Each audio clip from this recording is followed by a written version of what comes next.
তাকাও, কোনো ভুল পাবে না। আল্লাহ সুবহানাহু ওয়া তাআলা সুন্দর করে বানিয়েছেন, যা দেখবেন শুধু সুন্দর আর সুন্দর। সুবহানাল্লাহ বলেন, শুধুই সুন্দর। ফুলের সৌন্দর্য দেখেন, গাছের সৌন্দর্য দেখেন, জমিনের সৌন্দর্য দেখেন, পাখির সৌন্দর্য দেখেন।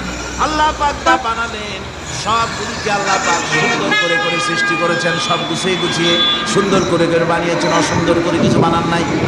ফুল দেখতে কত সুন্দর, ফুলের থেকে ফল হয়, সে ফল হওয়ার জন্য ফুলের পুংকেশর আর স্ত্রী কেশরের মিলন ঘটতে হয়।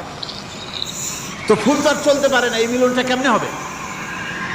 এই জন্য আল্লাহ পাকের রুচি দেখেন, আল্লাহ পাকের রহমত দেখেন, আল্লাহর কুদরত চিন্তা করুন। সুবহানাল্লাহ ওয়া বিহামদিহি। ফুল সুন্দর জিনিস, ফুলের চাইতে আর কিছু সুন্দর আছে নাকি? এত সুন্দর